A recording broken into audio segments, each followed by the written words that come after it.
Good morning, Eagle Nation. The deadline to purchase tickets has been extended until tomorrow. You may purchase your tickets online, but please note that there's a $3 surcharge fee for using a credit or debit card. You can also purchase your tickets using a cash or check from Mrs. Mueller.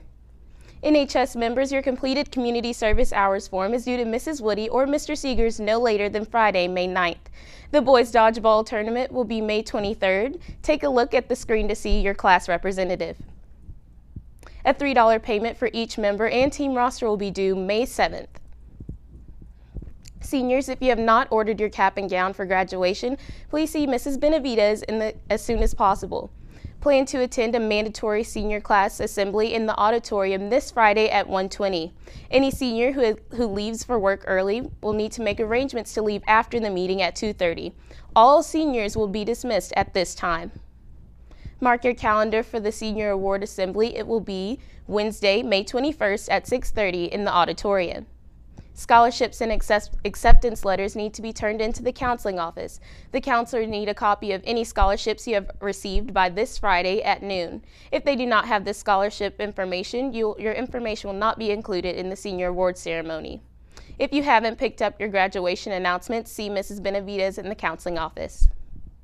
Seniors, you may request senior finals transcripts to be sent to the college you will be attending in the fall, and NCAA. Indicate senior fall transcript on the request. Transcripts will be available in June. If you're attending Collin College over the summer or in the fall, it's recommended that you pick up your transcript and deliver it to Collin College. First-time students entering the dual credit fall 2014 semester who are missing their required transcripts, please indicate transcript for dual credit fall 2014 on your transcript request. Congratulations to the 2014-2015 class officers and Student Council Executive Board. 10th grade President Cutter Nielsen, Vice President Ryan Shirley, Secretary Mackenzie Hamilton, and Treasurer Mackenzie Floyd. 11th grade President Hannah Crawford, Vice President Maddie Ray, and Treasurer Tatum Moore.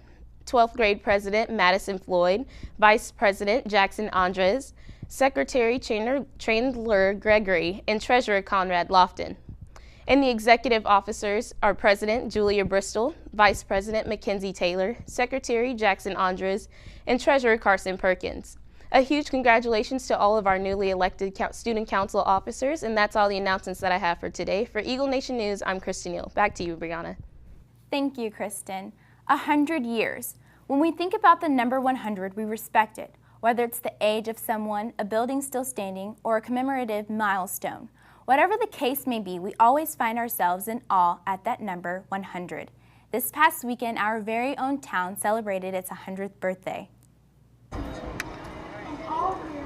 The Prosper Centennial occurred this past Saturday. The festival was put on by the Historical Society and it celebrated Prosper's 100 years as a town. There were games, a zipline, performances, and even a Lego man. A lot of the town gathered to wish Prosper a happy birthday and have some fun. Behind me is the opening ceremony to the Prosper Centennial Festival.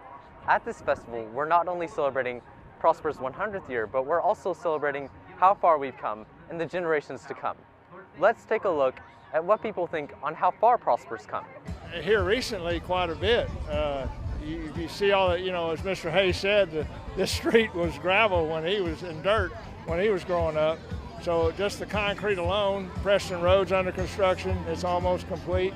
We got a full fire and police department. We're a home rule community, which is over 5,000. I think we're growing here in the last 15 years has probably been the accelerated growth more so than any other time in Prosper. Probably the thing that's impacted it the most is its location. Collin County, last several decades, is booming. The cities of Plano, Allen, Frisco, and McKinney, and Prosper is poised because of its location to continue that growth as a lot of the Metroplex moves further and further north. I think it's gone from this little town to this growing city, and it's like there are more people coming in, and there are more small families, which are going to grow to bigger communities and like better relationships with others, since we're all starting from small families. With a century of prosperity, we wish Prosper a happy birthday. I'm here with Betty Hughes, who's the secretary of the Prosper Historical Society. Thank you for coming on the show, Betty. Thank you for having me. So you're a member of the Prosper Historical Society. Could you tell me a little bit more about exactly what that is? It's a group of people from Prosper that got together to try to preserve the history of Prosper. So this past weekend, I know that Prosper had its little birthday party, and you attended. What exactly did that mean to you? It meant a lot, having all of my old friends and new friends, and then we had things for adults, and we had things for children, and we had a zip line for the young adults and the young at heart. That's fun. So if you were to describe the town of Prosper in one word, what would that word be? It would be home to me, because Why that word? I grew up here, and so now I'm back here the last 20 years, so it's home to me. Oh, wow. So what all has changed about Prosper? Well, the schools have changed, the population has changed, and the town itself has changed. When I was going to school here, we had grocery stores downtown, drugstores downtown, and now we do not have any group. But now the schools are much better. We only had 16 in my graduating class and like 300 in the town, and a lot of the kids rode the bus into town for our school. Oh, wow. Well, thank you so much, Betty, for coming on the show. Okay. We'll be right back after this commercial break. Prosper, Texas was the result of a merger of two towns separated by the railroad and settled in the mid-1800s. Prosper was officially established in 1902, but it didn't receive its own zip code until 1914. At first, it was a farmers' community, and its main industry was cotton. Prosper went through the World Wars and Great Depression just like every other town, and it helped to give it some success and make it stronger.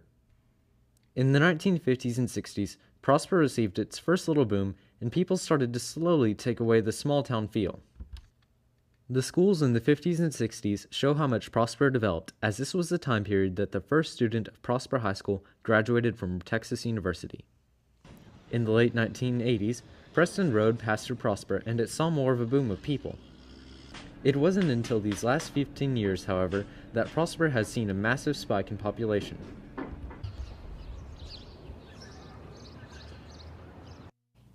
Well, it is an honor to be in a town that has given us nothing but long back roads, country air, great schools, and amazing memories.